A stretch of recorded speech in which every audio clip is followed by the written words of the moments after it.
This vehicle is it's different than any other EV, not just that we put out, but I think that we've ever seen in this business. And I think you'll experience that out on the track today. If you caught my full review of the Hyundai Ioniq 5N, you'll know that I think this is a brilliant machine, a great way to get helmet hair. And even if you don't care for EVs, I suspect you'd really love this thing on a track. It's brilliant. Now, I really wish that you folks could understand what I go through at events like this, so I'm giving you the next best thing.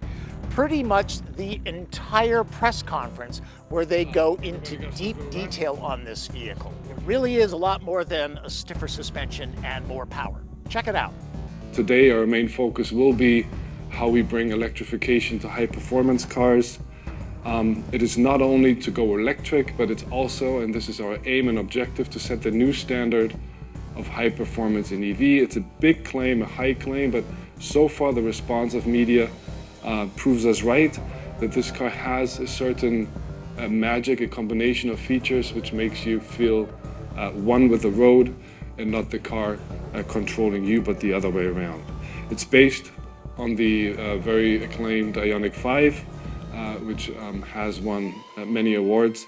What all this brings together, from combustion engine all the way to electrification, is our three pillars of N performance, corner rascal, racetrack capability, and everyday sports car. This is the philosophy which we don't want to go away from. It doesn't matter if it's a gasoline car or a battery electric car. This is the pillars we want to satisfy with. We bring our championship-winning WRC heritage. Cornering, track endurance means that the Ioniq 5N can literally survive 2 laps on the Nürburgring Nordschleife, when most EVs, as we know, can barely make 1 lap on the Nordschleife. We're discovering how to create a very exciting and emotional EV driving experience, and we use for this first-to-market technologies like the NE Shift and the N-Active Sound Plus. Don't want to talk now too much about it. Andre will go a little deeper in all of this, but you will see in the combination, in the driving on track, how that works. Let me remind you for what all this is actually for. It is to create a connection with our fans, to make them feel proud of their vehicles, and just what we have done in our short legacy, 9.5 years now, which we have done with combustion engines. This is going to continue for EVs as well. And our latest statement, Unchanging Passion Changes Everything. This came from one of our members and was liked very much. I think it says it all about N-Brand. This represents the attitude we have, the spirit we have, how we would like to go about electrification in the future, but not only electrification, whatever propulsion, whatever challenge there comes, N is there to save fun to drive for our N fans, for customers newly joining the N brand. This is our objective, this is what we stand for, and I hope we can bring this spirit across. This is all what we want. Thank you for listening very much. See you on the track. See you today during the entire day. Please ask many questions. Your feedback, your response is very important to us to go forward in the next cars to come. Thank you very much. We're all super excited about this car, as you can tell. This is definitely a special car. It's definitely a unique car. I think when the team set out to develop this car, there really was no benchmark, right? And the idea for this car is to kind of set the benchmark of a performance EV and what it can be and what it should be. So I'm going to talk a little bit about some of the highlights of the product. Obviously, I'm happy to go into more detail on any of the specific features throughout the day or even during the presentation itself if you guys have any questions. So starting with the overall concept and design, I think, overall, some of the things we said already about this car, the vision and the purpose of this car, is to deliver that kind of end kind of performance capability and image and overall idea to an EV product. So obviously this ends up being the most powerful Hyundai product ever produced for production cars. As Till mentioned, it focuses on delivering those 3 kind of key pillars for every end product: the corner rascal, racetrack capability, and everyday sports car. And you'll see that there's a lot of feature and functionality and a lot of focus on delivering the promise of these 3 key pillars in an EV product. So there's some amazing things, as you guys can expect, that you can do with the ability to control the different parameters of the car maybe even more so than in an ICE vehicle with an EV. So from a design perspective, the overall design theme and concept for this car is this idea of edgy, visceral, and precise. And I think precise to me is probably the key word here, because it's precision and focus and to enhance the driving fun and performance of the car, right? So the exterior design of the car, interior design of the car, a lot of work was done to kind of help to enhance that focus of the product.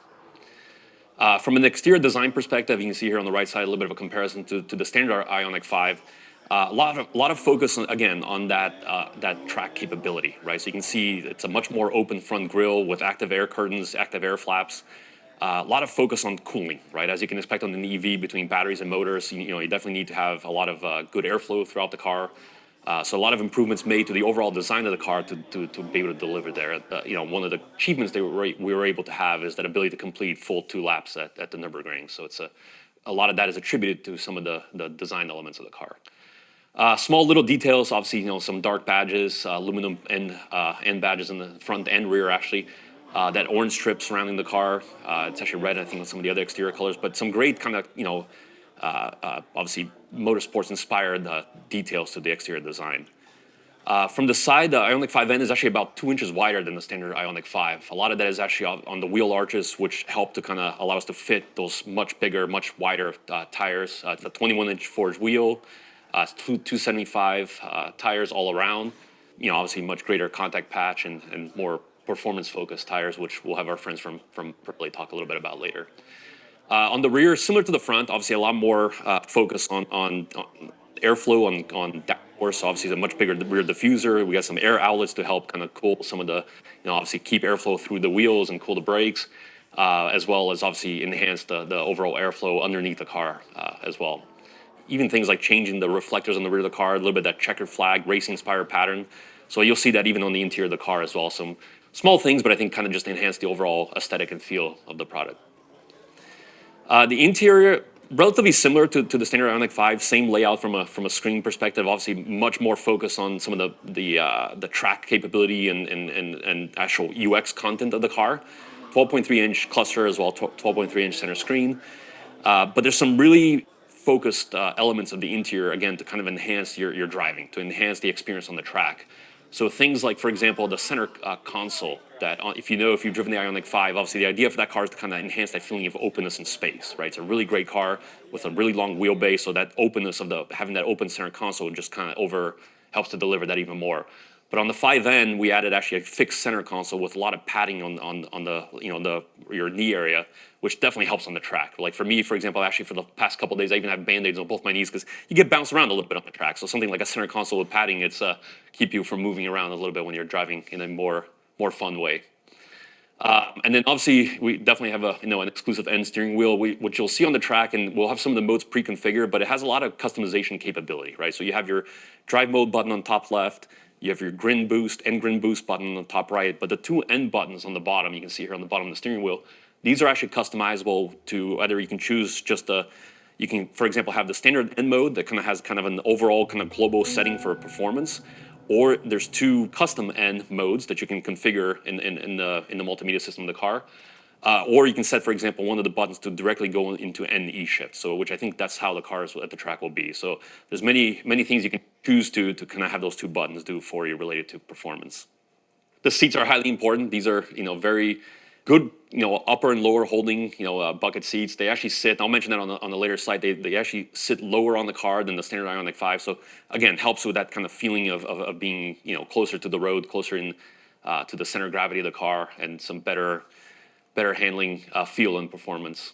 To me, when you start with any car, right, like it's like building a house, right? If you don't have a good foundation, obviously the house is not gonna be so great. So even though obviously our EGM platform is a phenomenal platform, the standard Ioniq 5 is a great handling SUV.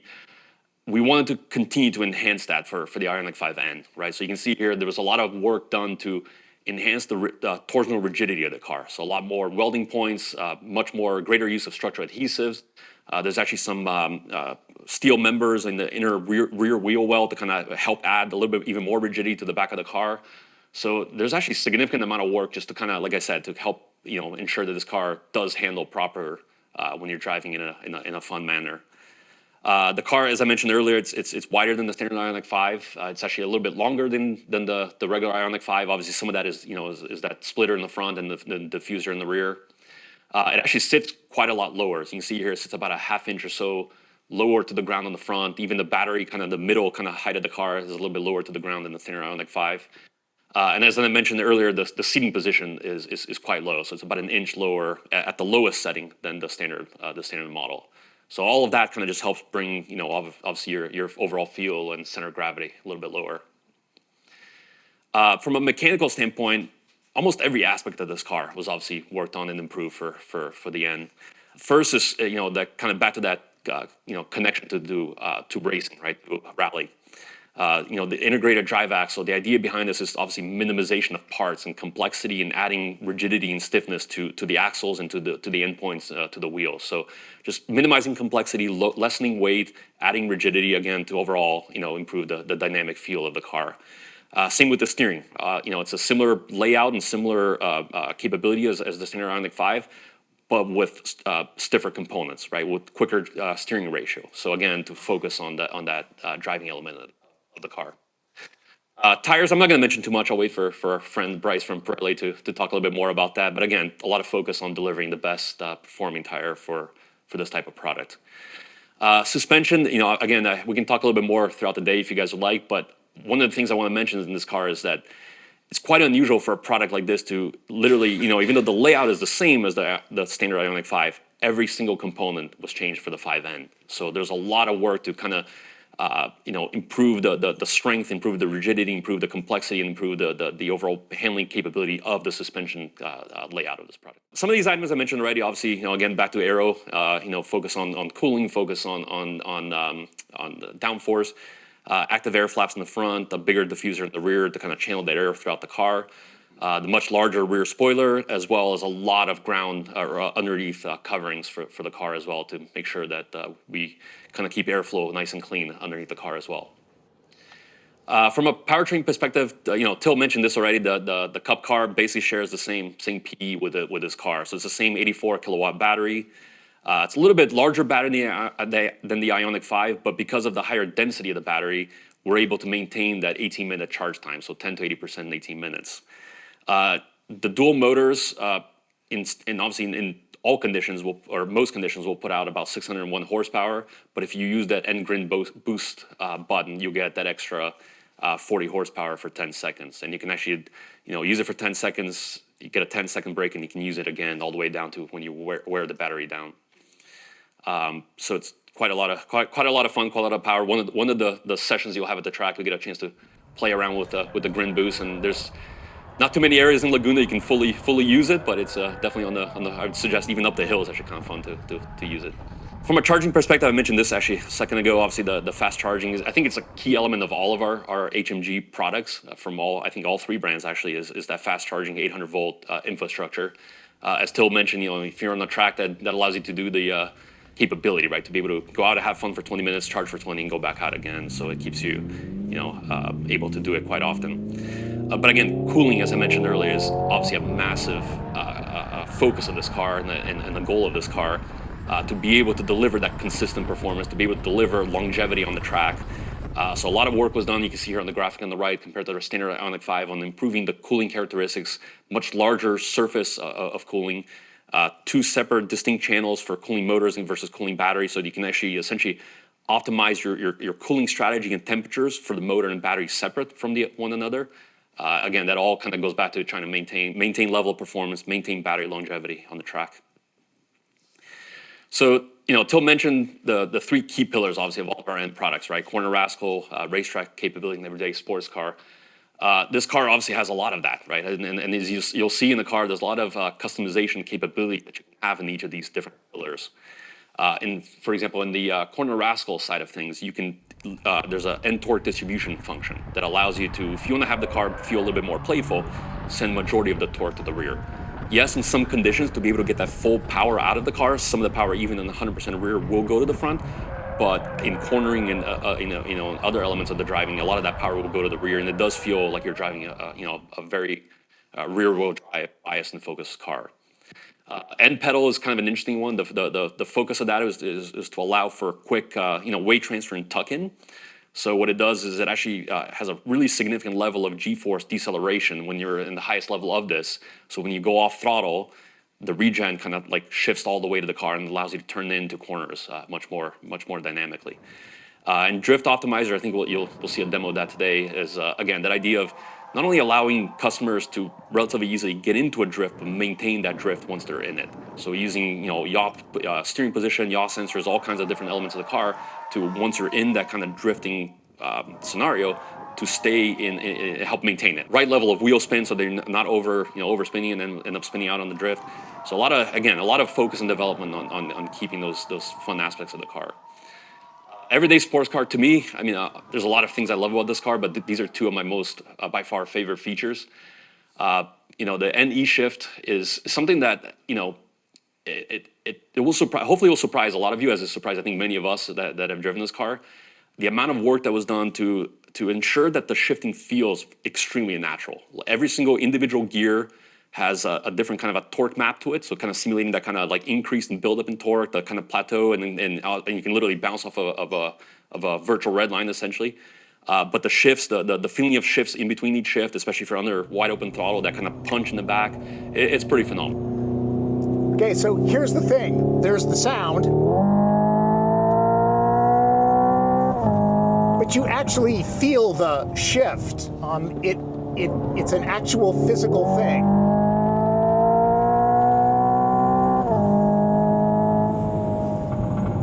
Oh, wow, even a little bit of grumble. Downshifting blips, that's awesome. Wow, it really does feel like the real thing, which, kind of gives you cues. All right, let's check out the manual paddles. Ooh, up against the rev limiter. Glad I'm not doing that in an ICE car. I've had people in the car that aren't really into automotive products, aren't really into motorsports, and if you tell them to close their eyes, they'll think they're in an ICE vehicle. So it's a pretty fun feature. And then the active sound, again, like Till mentioned, that's obviously going to be a big component of our racing series. For now we have 3 sounds in the car. The ignition, the idea is to emulate our 2-liter turbo 8-speed DCT in our other end models. And then Evolution Supersonic kind of add a little bit more, slightly different, more fun kind of elements to sound that you could have. And as we are all here today, obviously, to drive this car on the track, there's definitely a lot of capability for the car on the track. I'm not going to mention every single one of these, but just kind of briefly touch on a few. So N-Race essentially allows you to kind of preset the battery cooling strategy, essentially, as you're driving on the track. So you can see here, maybe it's hard to see, but you can choose between sprint and endurance. So whether you're driving a much longer session or whether you just want to go out for like a quick, fun sprint session, you can kind of change the battery cooling mapping and strategy so that it maintains the optimal range of cooling, as well as power, to ensure that you either have the maximum possible output of the car or greater longevity, depending on what you're trying to accomplish. NBR, our regen braking system, is actually another pretty incredible one. So this one has, like I said earlier, a really strong, great amount of regen.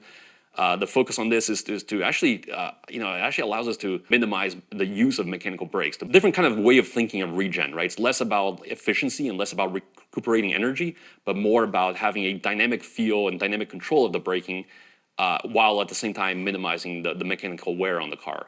And then actually, unlike a lot of other products, the regen component of the braking will maintain throughout at a slightly minimized level, but will still maintain even under hard, like ABS braking conditions. So you'll see on the track that even though you get into that mechanical brakes in hard braking on the track, some of the regen is still there to kind of help assist that as well. And quite unique, the idea to be able to do left foot braking. I don't know if I suggest that here at Laguna for some of you, but it is kind of fun, right, to be able to have that capability to do both, right? That you can drive a little bit more dynamic with it. And obviously, grin boost is something that, again, I mentioned this already, but it's one of the settings you'll get a chance to try that in a few spots on the track. So as I mentioned earlier, it's a 10-second boost. You can let the car, it will actually essentially rest for about 10 seconds, and you can go to it again. I don't think there's any spots at Laguna that can hit it twice in a row anyways, even if you could. But it's a fun feature. But, besides all the things I've talked about, obviously a lot of focus on the performance elements of the car, this is still a great everyday sports car. This is still a great everyday, I've used it a few times on weekend as a family car. My 18-month-old loves being in the back of it. So we wanted to make sure we obviously have a lot of the great capabilities that we have in all of our other Hyundai products, right? So some really great features like digital key 2. I'm sure a lot of you have had a chance to experience this. I actually love doing sports like mountain biking and skiing, or where I hate, bringing phones, bringing keys, bringing anything else. So be able to get in and out of the car with a smartwatch and or send a key to my wife if she needs it to get into the car while I'm traveling. It's great to have the capabilities of digital key. And then obviously some of our more convenience type focus features like highway driving assist 2 with automatic lane changes is great functionality that we have. And as with all products, obviously safety is a huge element. We obviously have a full suite of ADAS features that are standard on the Ioniq 5N, including our highest level of FCA, has front cross traffic, evasive steering assist, and a lot of really great function. My favorite feature here, actually from obviously personally where I am in my life stage these days, is the rear occupant alert. What I love about this advanced version of it is that with the radar sensors that are in the headliner, you can actually obviously, due to the nature of radar, have much more sensitivity to movement, right? So for example, if you have a baby sleeping on a car seat underneath a blanket, it can actually sense that kind of movement of the heart or of the lungs kind of moving inside the blanket. So from a packaging perspective, Ioniq 5N in the US would be a single build. We'll have a single trim of Ioniq 5. So everything I've talked about today, everything you see here on the slide, obviously much more than this, will all be standard on Ioniq 5. And if you've seen, I think about 2 weeks ago, we actually released pricing for this car. Colors, I believe we have 4 out of the 5 here today. I think one of them is actually production still hasn't started for yet. But we'll have these four colors in the US and the black interior as the interior color choice. And as I was just talking earlier, the price. So we announced this about 2 weeks or so ago at $66,100 as the standard price. And all the features here listed are essentially the differentiating items versus the limited all-wheel drive Ioniq 5. So quite a lot of content. We believe the premium between the two, and about $8,500 is quite strong, right? As for what it actually delivers compared to some of the other products out there that if you move from their highest trim to their performance models. So a lot of content, a lot of capability. Hope you got something out of this deep dive. It's quite different from the video reviews that I normally do. If you haven't seen the full review of the Ioniq 5N, I encourage you to check out the full review. I didn't even lose a GoPro. Thanks for watching. Subscribe to this channel if you like what you see. Click notifications, follow me on social media, and if you have a question, leave it in the comments. I'll try to get to you. That's Driven. I'm Tom Volk.